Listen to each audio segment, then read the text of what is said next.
É impossível pensar o cultural sem pensar o social ou o económico hoje. É impossível pensar o económico, como temos vindo desde ontem a refletir cá, sem pensar também na dimensão sociocultural.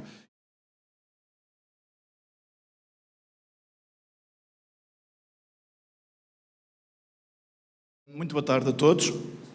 Já repararam que o meu brasileiro é diferente do vosso e, portanto, isto implica da minha parte um grande esforço de comunicação, mas implica da vossa parte também concentração e esforço de apreensão, o que, disputando com o almoço, não é o melhor momento para o fazer. E tenho outro problema, porque como venho de 7.500 km de distância, tive muito tempo na viagem e carreguei 266 slides para apresentar, porque eram 9h30, tinha que fazer qualquer coisa, e agora tenho 30 minutos para concentrar tudo isso numa língua diferente, que implicava mais tempo para comunicar, e portanto tenho aqui, neste momento faço parte dos 9,8% de ansiosos do Brasil, que querem comunicar algo decente e não sei se vou conseguir.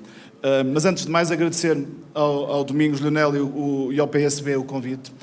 E muito sinceramente quero agradecer ao mesmo tempo parabenizar, porque não me lembro em Portugal e na Europa de nenhum partido político apresentar o tema da economia criativa como um desafio estratégico ao nível do desenvolvimento nacional e, mais do que apresentá-lo, discuti-lo, quer com pessoas do próprio partido, quer com pessoas que são convidadas a trazer outras experiências, outros pontos de vista e aprofundar e alargar o âmbito dessa reflexão, e é, de facto, um grande privilégio poder fazer parte deste momento.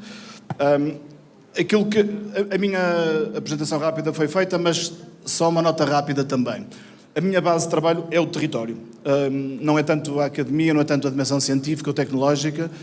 Desde há muito tempo que o meu exercício pessoal, também já tive, fui secretário de Cultura e Turismo e Desenvolvimento do meu território, do meu município, e tenho muito esta relação prática de intervenção territorial, seja do lado mais ativista, seja do lado do pensamento político, seja do lado da gestão privada e profissional, que é o que faço hoje nesta relação, e portanto não consigo ter outra leitura que não seja a partir desta plataforma concreta, que é os lugares onde as coisas se encontram, onde as pessoas, as empresas, os negócios, os sonhos e as frustrações se encontram. Esta plataforma que é o território. No meu caso, a minha empresa o que trabalha é a tentativa de encontrar relações entre que se passam nesse território em 3 dimensões: a mais social, a cultural e a económica. Entendendo, como foi dito hoje também, que não há nenhuma contradição nestas relações. Pelo contrário, elas são complementares e é impossível pensar o cultural sem pensar o social ou o económico hoje. É impossível pensar o económico, como temos vindo desde ontem a refletir cá, sem pensar também na dimensão sociocultural. E por isso, não sendo óbvio como espaço de intervenção privada, empresarial, é esse o nosso campo de atuação, o que nos permite, a empresa chama-se Opium, e que nos permite ter tido muitas experiências, quer ao nível da investigação, estudos sobre o desenvolvimento económico e cultural dos territórios. Trabalhamos com o município do Porto no plano de gestão do Centro de Património Mundial da Unesco, no Centro Histórico do Porto como área de intervenção e também de classificação deste território. Intervenções em espaços físicos, devolvendo-os à cidade. Este foi um quartel militar na cidade de Braga, que trabalhamos na perspectiva de um centro criativo. Hoje é um grande centro criativo ligado à música e à arte digital. Também à memória local. Trabalhamos processos económicos relacionados com a arte e com a cultura, dentro de um programa de promoção da música portuguesa, da música independente, pop, rock, eletrónica portuguesa no mundo. Estivemos em South by Southwest do ano passado, em outros momentos, outras feiras de música. Trabalho mais de comunidade na área do teatro, na área da intervenção urbana, em diferentes níveis, resgatando memórias locais e devolvendo, em termos de produção artística mais contemporânea. Intervenções no espaço público, no âmbito também do Centro Histórico do Porto. Somos sede de um festival de cinema documental, também na cidade do Porto, de uma orquestra, e temos trabalhado muito a relação entre o património construído e o património imaterial, tentando compreender estes processos históricos, mas também, acima de tudo, a capacidade de os trazer para o tempo de hoje, para a reflexão e a participação contemporâneas. Fazemos isso também na área da gastronomia, na área da... Isto foi um projeto que fizemos ano passado com artistas brasileiros também em Portugal, numa cidade chamada Espinho, uma tentativa de mudar os ritmos da cidade. Fizemos um Réveillon de 31 de agosto para 1 de setembro, porque em Portugal tudo começa em setembro e mudamos essa regra de celebrar o início do ano também. Temos a gestão de um centro de criatividade para a arte e espaço público também, no município mais pequeno, onde eu sou natural. Estamos a trabalhar também no turismo cultural, relacionando lugares patrimoniais relevantes, neste caso no centro de Portugal, Alcobaça, Batalha, Coimbra e Tomar, num projeto em rede à escala turística. Também algumas marcas territoriais, estamos a trabalhar com o município na promoção de uma rota turística à volta de um escritor local, o Camilo Castelo Branco. Fazemos isso também ao nível de alguns espaços físicos ligados à literatura. Estamos a trabalhar a estratégia municipal em áreas da cultura e do turismo, por exemplo, no município de Aveiro, terminámos ontem, e fizemos recentemente a candidatura de Braga, a cidade criativa da Unesco na área das Media Arts, que foi aprovada, na mesma altura que Brasília foi integrada também na lista na área do design. E estamos neste momento a preparar uma outra candidatura nesta linha, na área da literatura, num outro município pequeno, na Póvoa de Varzim, no norte de Portugal. Uma das experiências mais marcantes foi a oportunidade que eu tive pessoalmente de ser o diretor executivo da Capital Europeia da Cultura, que é um projeto que vou falar daqui a pouco, na cidade de Guimarães, no norte de Portugal, e que é o maior evento cultural da Europa, com 365 dias de atividades, com 2.000 iniciativas e com também um bom investimento. Ora, com esta experiência muito de território, muito de terreno, aquilo que eu queria aqui sublinhar eram 3 dimensões desta apresentação. Uma, mais diretamente a ver com o tema mais conceptual da economia criativa, mas na perspectiva da Europa, como é que tem sido desenvolvido este tema na política europeia. Depois uma aplicação concreta numa região que é o norte de Portugal e 4 desafios que retiro desta experiência e que são propostas para a reflexão que gostava de deixar ficar também hoje aqui convosco. A primeira dimensão, esta da economia criativa. Já foi muito falado este assunto, mas de facto aconteceu que à escala europeia, no início do século XXI, até no final do século XX, houve a preocupação de interpretar as novas dinâmicas da economia internacional e, no caso da Europa, associadas a uma perda da capacidade de produção ativa face ao envelhecimento da população, exponencial, mas também à perda económica da Europa enquanto competidor na economia internacional. Ora, foi assumido politicamente, e na Europa é difícil alguma coisa ser assumida politicamente, são 27 países a discutir com pontos de vista políticos muito diferentes, mas houve um consenso, porque essa leitura hoje, como foi aqui também demonstrado, é comum e estamos todos de acordo, unanimemente de acordo com as grandes transformações da economia. A pergunta é mais como reagir a isso. Que foi entendido na Europa que a inovação e a diferenciação de processos e produtos, mas também associados à sustentabilidade ambiental e à inclusão social, portanto, este triângulo entre a economia, a dimensão ambiental e a dimensão social, eram a possível base para um novo processo de desenvolvimento regional a nível da Europa, para criar emprego, criar riqueza e melhorar a vida as condições de vida da população. Este foi um ponto de partida, são generalidades, mas é importante quando se tem isto como objetivo político. Foi entendido também que, também como foi dito hoje várias vezes neste painel e nos anteriores, que a criatividade, a inovação e o conhecimento podiam ser a base dessa nova economia, respondendo aos desafios políticos, sociais e económicos que a Europa enfrentava. E nesse contexto chega à Europa o conceito de indústrias criativas, mais à frente rebatizado como economia criativa, e que basicamente importa aquilo que o Reino Unido já fazia, e que a Austrália tinha feito antes, mas que o Reino Unido na Europa fez, a partir de 98, numa definição de indústrias criativas muito económica ainda na altura. Esta ideia de que o talento era suscetível de produzir valor económico através de uma métrica que era o direito de autor. A autoria criativa era ela própria gerador de valor económico e que devia ser medida, devia ser interpretada, devia ser fomentada. E, portanto, este foi o ponto de partida para esta discussão sobre o papel das indústrias criativas na Europa.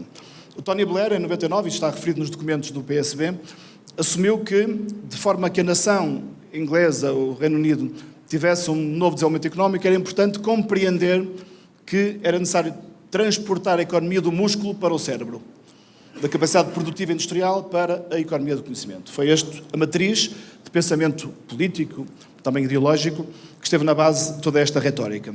E também, como a Ana Carla mostrou há pouco, uma série de países, uma série de regiões, uma série de cidades na Europa interpretaram à sua escala, no seu território, estes grandes desafios, assumindo discursos de criatividade regional, de cidade criativa, de cluster criativo, mas no fundo era a aplicação concreta em territórios concretos desta ideia macro que quer ao nível da Europa, quer ao nível de alguns dos países, foi sendo desenvolvida. Não era errado este pensamento. A própria economia criativa da Europa tem crescido a uma escala bastante significativa, já representa quase 10% da população europeia hoje e 7,8% do PIB, do Produto Interno Bruto da Europa. Portanto, é uma das maiores indústrias, maior que a indústria automóvel, maior que a têxtil, maior que a metalúrgica, à escala europeia. Esta ideia de que, no entanto, esta economia não pode perder uma dimensão cultural, uma dimensão simbólica, uma dimensão estética, como foi falado, e que ela, se não fosse integrada, passávamos a ser apenas mercantilistas. E, portanto, se a cultura não estava presente no comércio, o comércio passava a ser a nossa cultura. Há aqui um discurso político também sobre a relação entre economia e cultura, que é muito importante manter em níveis de equilíbrio relevantes. Em 2013, no entanto, a própria Comissão Europeia fez uma revisão deste conceito, através de um grande programa que criou, chamado Europa Criativa, e que tem um ciclo de vida 2014-2020, porque estas coisas implicam tempo, implicam serem desenvolvidas e digeridas, e este programa assume que a economia criativa continua a ser relevante na política europeia, mas não apenas pelos seus impactos económicos, também por outras dimensões, as tais externalidades que hoje foram aqui faladas, ao nível do bem-estar individual, ao nível da coesão social, ao nível da participação cívica e social, da transferência de conhecimento intergeracional, na saúde, como foi falado, há vários programas na Europa que os médicos prescrevem cultura aos seus pacientes, no diálogo e confiança, na relação com o outro e neste discurso associado também à tolerância e à diversidade. Neste sentido, a própria listagem dos setores que fazem parte da economia criativa foi revista e foram assumidos que não apenas era um conjunto de setores, mas um processo de criação de valor em termos de cadeia de valor. Assumindo-se que este conjunto de atividades, as mais artísticas, como as artes plásticas, a arte de espetáculo, a música ou a literatura, mas também outras mais funcionais, como o design, a arquitetura, ou até serviços associados à produção criativa, como os festivais ou como a comunicação, poderiam fazer parte de uma grande economia multissetorial que se atualizava enquanto conceito daquilo que era o conceito anterior, num conjunto de setores mais ligados à dimensão económica. Este programa, a Europa Criativa, tem um investimento entre 2014 e 2020 de 6,3 bilhões de reais, 1,46 mil milhões de euros, o que é de facto muito relevante e que permite a muitos atores de pequena escala de muitos países europeus trabalharem à escala europeia. Com uma condição: nenhum projeto é aprovado a uma organização individual. Implica sempre parcerias internacionais a nível europeu, ou no mínimo 6 ou 3 parceiros, no caso de projetos maiores ou mais pequenos, mas que implica sempre que nenhum produtor individual é elegível se não tiver uma parceria transnacional. Esta ideia que a colaboração é essencial ao próprio processo do impacto económico da dimensão criativa. Isto é central no discurso cultural europeu e ganhou, de facto, já hoje uma consolidação que é indiscutível. Como é que esta estratégia foi integrada na nossa realidade concreta, numa região concreta, das mais pobres da Europa, num país periférico, numa região em profunda crise, na altura em que esta economia criativa foi desenvolvida enquanto conceito político? Neste caso, o norte de Portugal, como disse, periférico, pobre, num canto da Europa, onde muitas destas dinâmicas não chegavam. Eu falo especificamente do norte de Portugal, que tem 86 municípios, 3,7 milhões de pessoas, portanto, uma região pequena à escala internacional, mas que viu uma grande oportunidade neste desafio. Ao ponto de, nos documentos estratégicos aprovados em 2007 para o período de 2015, politicamente foi assumido na região norte de Portugal que, entre outros setores, estamos a ver em baixo os clusters regionais, ou seja, os setores da economia que foram objeto de uma priorização estratégica, estava a indústria do mar, a saúde, a moda, as indústrias criativas e o turismo. Eu sublinhei moda, indústrias criativas e turismo porque há uma relação próxima entre as três, como vamos ver. E, portanto, foi assumido no discurso político, cá está, a política é fundamental para esta dimensão estratégica, este conceito de cluster criativo à escala da região. Seguindo também metodologias, nomeadamente já falámos aqui hoje da RIS3 e da Triple Helix, promovidas pela dimensão mais académica do pensamento europeu e que chegaram aos territórios. Ora, esta dimensão de cluster implicava uma relação a três, entre as pessoas, a economia e os lugares. E, portanto, esta ideia de cluster não é apenas um conjunto de empresas que se aproximam fisicamente e com quem se podem estabelecer relações de troca, mas também envolvendo as comunidades e envolvendo as próprias dinâmicas territoriais. E foi isso que tentamos implementar. Eu digo que tentamos porque fiz parte deste processo, nós fizemos o estudo que foi a base desta estratégia, foi este estudo. E, na altura, pelo nosso primeiro mapeamento, apenas 2,5% da economia da região tinha esta dimensão criativa, quando a Europa já estava nos 7% ou 8%, portanto, 4 vezes abaixo da média europeia.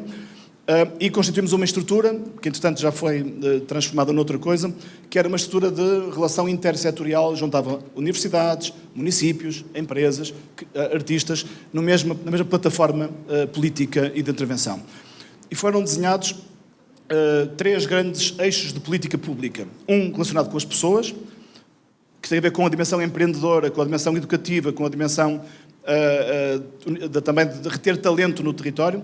Uma relacionada com os negócios, que tipo de estímulos podíamos desenvolver para que os negócios criativos pudessem crescer, e uma relacionada com os lugares, nomeadamente a atratividade criativa da região. Ora, resumidamente, tínhamos 6 agendas: a agenda da educação, da retenção das classes criativas, do empreendedorismo, da internacionalização dos negócios, espaços criativos e turismo criativo. Eram as 6 grandes agendas políticas relacionadas com estas 3 dimensões: pessoas, negócios e lugares, gerando processos de conhecimento, de conectividade e de comunicação integrados. Foram lançados 2 programas de financiamento público, um ligado às dimensões de hardware e outros de software. O primeiro, espaços que promovessem a incubação de criatividade, espaços físicos de trabalho e espaços físicos de aprendizagem, e uma dimensão mais imaterial, que tem a ver com o processo educativo, com os eventos, com essa dimensão showcasing do talento e da criatividade. Valores relativamente pequenos à escala da região, mas 35 milhões de euros para cada um desses projetos, mais ou menos, 34. Isto é um conjunto de projetos que foram financiados, não tantos assim, projetos. Ontem falava-se de ter projetos piloto em alguns municípios que possam ser representativos daquilo que é um desafio coletivo. E também, como disse, a dimensão mais imaterial. Vou apresentar 2 casos concretos de 2 cidades que interpretaram esta agenda e que financiaram os seus programas dentro desta estratégia. As cidades de Guimarães e as cidades do Porto. Ora, Guimarães é uma pequena cidade do norte de Portugal, tem 160 mil habitantes e tem uma dimensão simbólica fortíssima. Todos os portugueses são de Guimarães, no sentido em que Guimarães foi o lugar onde nasceu Portugal, onde o primeiro rei português viveu e cresceu, Afonso Henriques, e onde a primeira batalha que nos deu a independência aconteceu. E, portanto, há aqui uma dimensão de berço da nacionalidade, há um grande capital simbólico e é património mundial da Unesco, e tinha feito um trabalho muito interessante ao nível da cultura.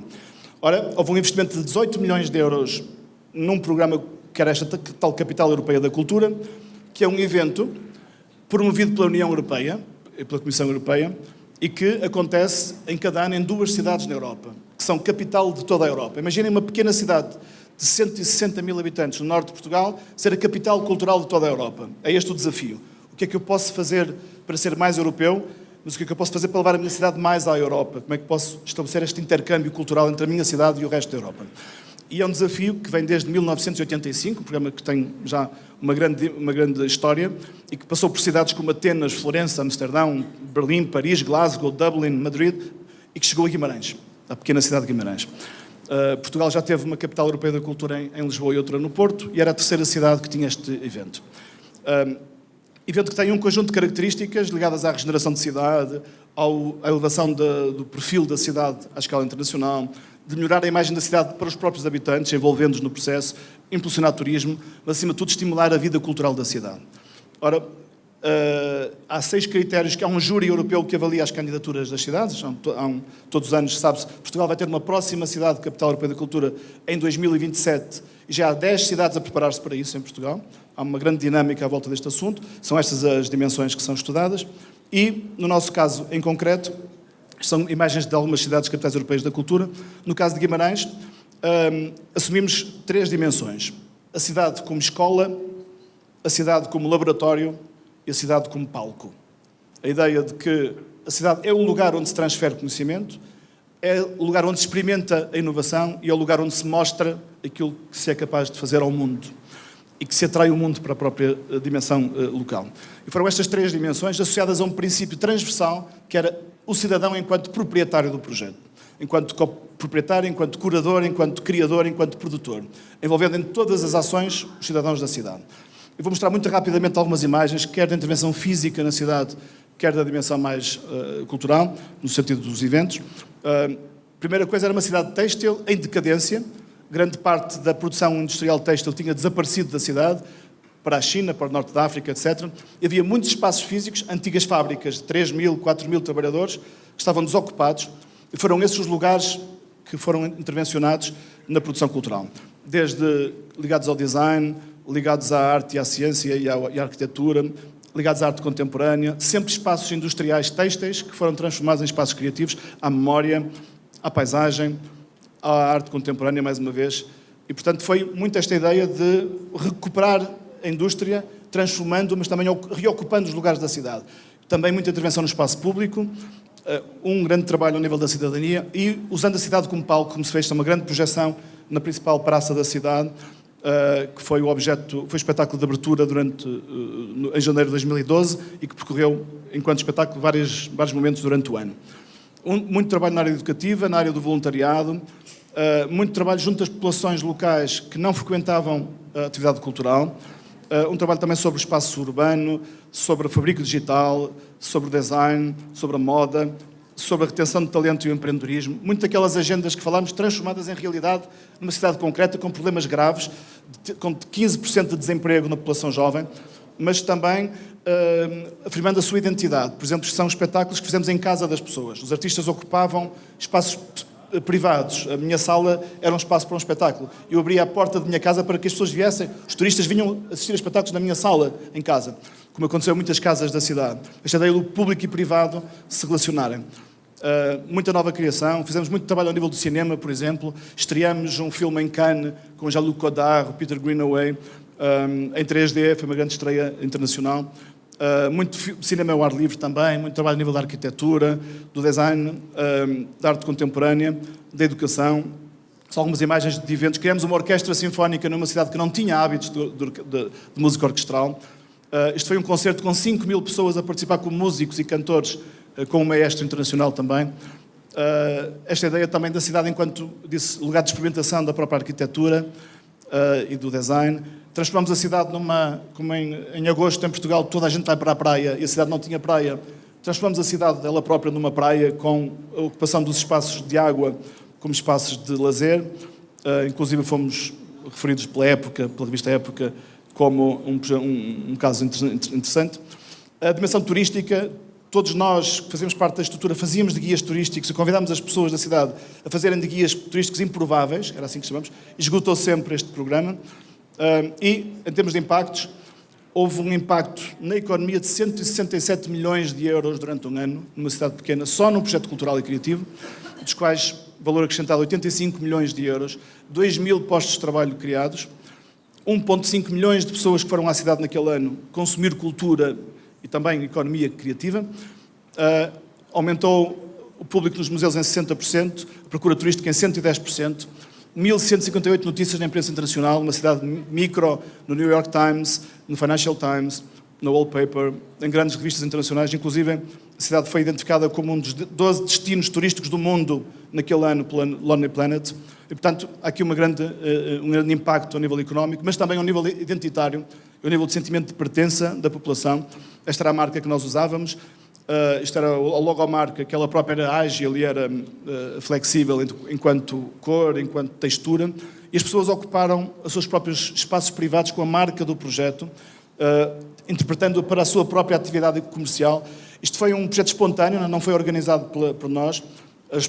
Os habitantes queriam mostrar que estavam com o projeto e ocuparam as montas dos espaços comerciais com as suas próprias interpretações daquilo que era a marca do evento, o que para nós foi um grande sinal de conquista também dessa relação emotiva e afetiva com o projeto. Há pessoas que levaram isto mais a sério e que quiseram deixar essa marca na sua vida. Interessante é que o próprio município assumiu a marca do evento como uma marca institucional no futuro. A partir de 2013, a cidade de Guimarães usa como marca institucional a própria marca do evento, que demonstra também essa ideia de continuar um projeto que é temporário, em permanência na vida da cidade. No caso do Porto, muito rapidamente, o Porto é uma cidade maior, embora muito pequena à escala do Brasil, 215 mil habitantes, mas numa região que tem 1,5 milhões de habitantes, enquanto área urbana, e também apostou muito em programação de eventos culturais, muito rapidamente, algum tipo de atividades que foram desenvolvidas neste ciclo, como vem muita participação da comunidade, muito trabalho de proximidade, muito trabalho de bairro, trazendo os artistas locais. Isto foi um projeto que desenvolvemos com 700 intervenções artísticas, todas produzidas por artistas da cidade, desafiados a intervir na própria cidade. Com muita intervenção também ao nível dos agentes públicos, que facilitaram muito este processo. Isto são outras iniciativas que foram, entretanto, desenvolvidas na cidade, mais recentes, e que são marcas também daquilo que é uma nova forma de olhar para o espaço público da cidade, ligado à cultura, à arte, à gastronomia, etc., e que são hoje uma dinâmica permanente da cidade, já deixou de ser algo efêmero e passou a ser permanente. O que é que isto trouxe à cidade?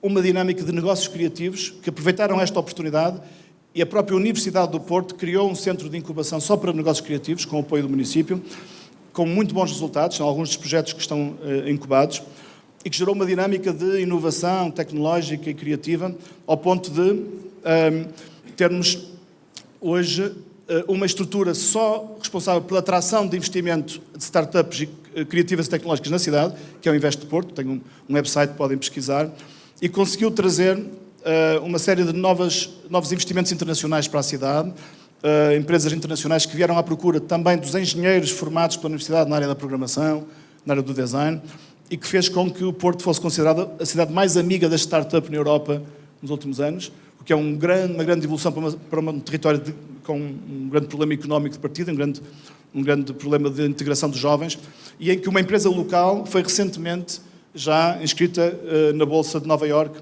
a Farfetch, que é uma empresa ligada à relação entre a moda e a tecnologia, e que é hoje um líder mundial em termos de marketplace, de luxo e de design de moda, e que é uma empresa da cidade do Porto, que está hoje em Nova Iorque, capitalizada na Bolsa, e que é são dos maiores investimentos privados no país neste momento. Claramente, o turismo teve aqui um papel central. O Porto conseguiu ser reconhecido como the Europe Best Destination, o melhor destino europeu de turismo, 3 anos consecutivos, o que fez com que, e também ligado à renovação do aeroporto, às low cost, fez com que o Porto tivesse crescido muito em termos turísticos, batendo anualmente recordes históricos. Eu vou dar só os dados do aeroporto do Porto, para terem uma noção. O aeroporto do Porto tinha 1,2 milhões de passageiros em 2004. Desculpa, em 1990 está errado. Em 2004 foi o ano do Europeu de Futebol, em que o Porto teve um dos estados, portanto, foi um pico histórico de crescimento, teve 2,9 milhões de passageiros, e sem nenhum evento especial, sem nenhum campeonato do mundo de futebol ou Jogos Olímpicos, tem neste momento 11,9, já ultrapassou os 12 milhões de passageiros por ano, prevê-se para 2019, com um crescimento exponencial, que tem muito a ver com o turismo como marca de território. Isto gerou também uma nova ocupação demográfica na cidade, rejuvenesceu a população da cidade, hoje é menos envelhecida, e destas experiências, muito rapidamente, retirava 4 propostas de reflexão que deixava à plateia, deixava ao PSB como hipóteses de pensamento concreto sobre a aplicação de uma agenda de economia criativa no desenvolvimento do território. O primeiro tem a ver com esta questão central, que é a economia criativa está ou não presente nas políticas públicas? É ou não central no discurso público? Não basta sugerir, tem que se assumir no discurso público. E, portanto, o reconhecimento político do potencial da economia criativa como fator de inovação económica e social, como aconteceu na Europa, como aconteceu no norte de Portugal, como está a acontecer hoje aqui nesta sala, é essencial para qualquer processo de transformação. Sem isso não há nenhuma retórica que tenha impacto positivo. A assunção política da centralidade da economia criativa como discurso de desenvolvimento do território. Isto faz-se assumindo que estamos numa economia do conhecimento, mas a economia do conhecimento não se esgota na tecnologia e na ciência. E é fundamental esta ideia. O conhecimento tem uma dinâmica de conhecimento sintético, dizem os entendidos, os teóricos, de conhecimento analítico, ou seja, tecnologia e ciência, mas a criatividade e a cultura também são conhecimento. E não são menores enquanto importância, enquanto centralidade do conhecimento tecnológico ou científico. São uma outra coisa, ligada à dimensão simbólica, à dimensão estética. E, portanto, a economia do conhecimento tendencialmente é usada pelo lado da ciência e da tecnologia. E o discurso político é investir na ciência e tecnologia. E não investir tanto na arte, na criatividade, na cultura. Mas o conhecimento é a soma das 3 partes, como foi falado hoje de manhã. E por isso este equilíbrio entre tecnologia, ciência e cultura é central para uma economia do conhecimento de impacto futuro. Não vou entrar em muito detalhe, mas era o desafio central que queria deixar. Segundo desafio, a relação, que hoje foi falada também, que estamos a falar, entre a economia criativa e a cidade. A economia criativa, por mais que tenha um âmbito nacional, ela só se concretiza na cidade. Porquê? Porque os criativos precisam de lugares concretos para criar, a economia criativa precisa das cidades, das suas tensões, dos seus espaços de encontro, dos seus interfaces, como lugar para se regenerar e para crescer e para se renovar. E as cidades também precisam da criatividade para se repensarem, reinventarem. Portanto, é esta relação entre cidade e economia criativa que é central. Pode haver um discurso nacional, mas é importante transferi-lo para o território, para a cidade. E para a região, mas para a cidade, para o bairro, para a vida das pessoas. E, portanto, isto implica pensar em processos políticos concretos de juntar a dimensão criativa no espaço urbano. Há várias teorias sobre isso, os bairros criativos, as zonas industriais reconvertidas, como fizemos em Guimarães, as incubadoras, os centros de residência artística, etc. Tudo são estratégias, dispositivos, ferramentas que fazem com que essa criatividade tenha, de facto, uma expressão na vida urbana. E, porque não também, ou muito também, o espaço público enquanto espaço de expressão criativa. E não impedir o uso criativo do espaço público, pelo contrário, fomentá-lo. Como, aliás, a Ana Carla mostrou à sociedade este tipo de possibilidades. Terceiro desafio, e é o penúltimo, a relação entre o digital e o criativo. Falou-se muito sobre isso, quem sabe muito mais do que eu, mas queria sublinhar essa dimensão. O valor da economia criativa também é resultado da sua expressão digital, da sua capacidade de chegar a mais pessoas, de alavancar, de ganhar escala. Ora, isso é uma revolução, como foi hoje também falado, que é importante interpretar. A economia passou a ser mais digital, não precisamos estar a sublinhar muito isso, o trabalho mudou completamente, virou do avesso todo o sistema que nós conhecíamos, que era o jurídico, o económico, o laboral e o legal, e mudou o sistema educativo ao ponto, como a Ana Carla também mostrou aquele exemplo de França, a educação tem que ser algo permanente durante a vida, não é uma fase da nossa vida. E, portanto, se em média na Europa e no mundo ocidental mudámos de emprego 12 vezes quando começámos a trabalhar, temos essa expectativa de mudança de emprego 12 vezes, temos que reinventar as nossas competências durante este processo. Implica que o próprio sistema educativo se reaja de forma radicalmente diferente. Mas também hoje o Francisco falava do novo papel do poder dos consumidores. O consumidor enquanto agente da transformação, não apenas enquanto agente passivo daquilo que são as novas propostas. A necessidade de sentir-se ligado, de ter um feedback daquilo que são as suas relações com os produtos e os processos, de simplificar processos de pagamento, de procurar produtos mais orgânicos, mais sustentáveis, mais próximos. O consumidor que tem um descrédito de grandes instituições, por isso a questão dos partidos políticos também tem que se reinventar na capacidade de relacionar-se de novo com estes novos consumidores e atores sociais, e o desejo de transparência e segurança. Um conjunto de novos fatores que fazem com que a economia também tenha que interpretar, e algumas já o está a fazer, o papel dos consumidores. Ora, qual é o papel da cultura aqui? É também interpretar o mundo digital. A nossa cultura está montada para o mundo analógico, para o mundo linear, para uma relação passiva do consumo cultural. Hoje, o mais importante é a atenção das pessoas, mais do que a sua disponibilidade, é a disponibilidade da sua atenção. Em média, cada conteúdo digital só nos garante 8 segundos de interesse, a partir daí ou renovamos esse interesse, ou estimulamos o cérebro a que se mantenha ligado à nossa oferta, ou perdemos as pessoas. Isso é toda uma revolução na forma como comunicamos os valores estéticos, os símbolos, os significados, ou seja, a cultura.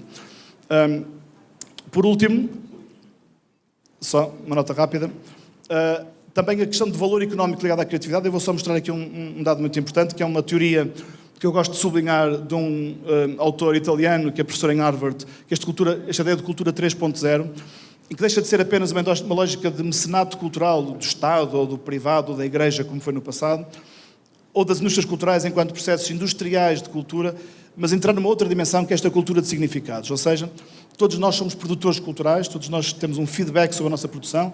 Quando fazemos uma fotografia e colocamos no Instagram, estamos a produzir conteúdo, e é essa ideia de comunidade de significados, pessoas que se interessam por conteúdos próximos, que formam as novas relações culturais entre a oferta e uma nova procura.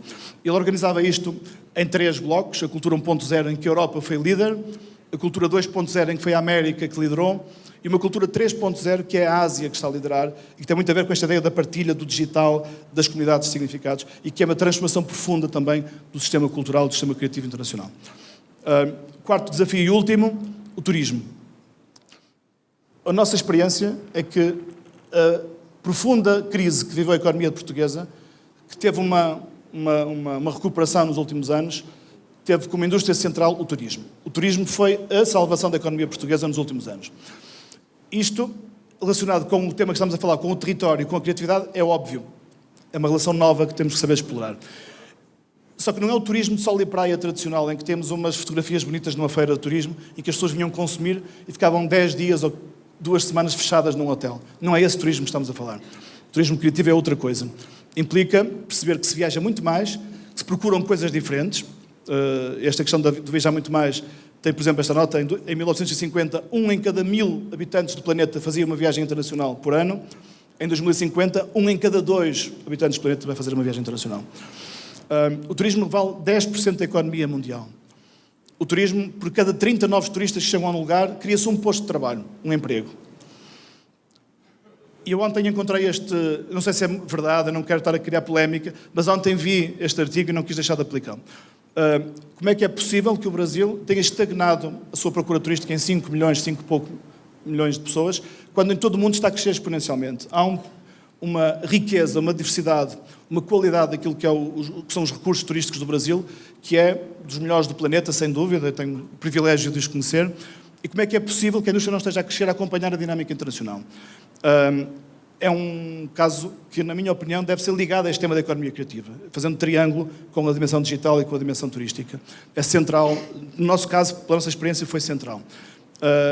Numa perspectiva de turismo, não enquanto um consumidor passivo, mas enquanto alguém que procura o seu próprio crescimento cultural durante o processo da experiência turística, mais colaborativo.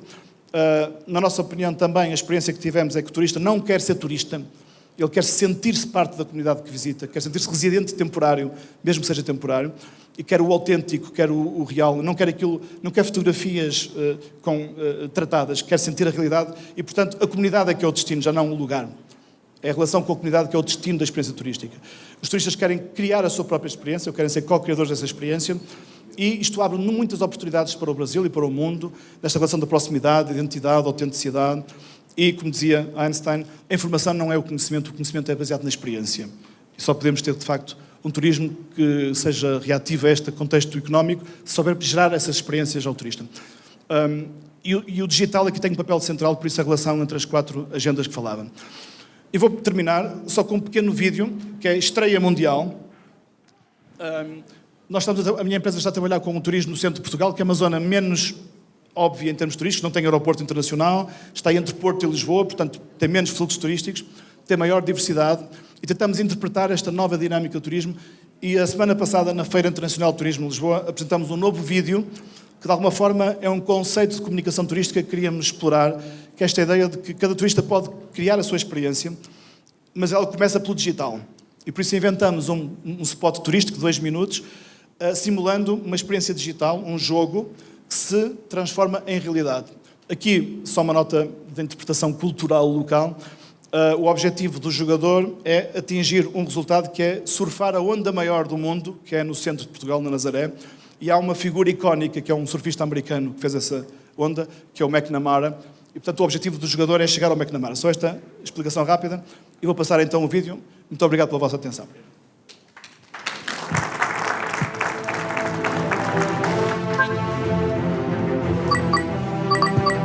A tourist. You are going to be dropped off anywhere in the center region of Portugal. Your goal is to get to Nazaré to surf the biggest wave in the world. Are you ready?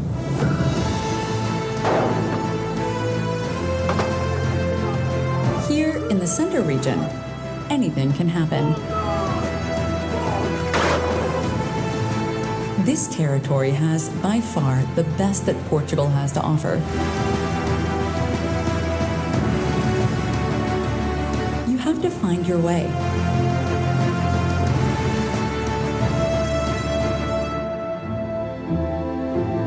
The people are hospitable and will welcome you with open arms.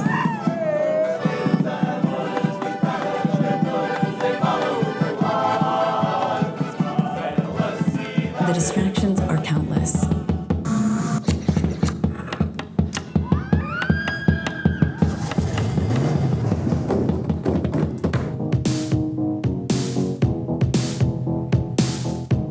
lurks around every corner. Discover the best itineraries, the most effective route. Spend time as you please.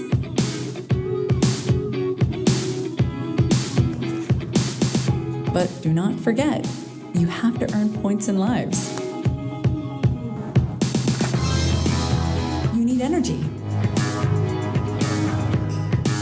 But you also need to rest.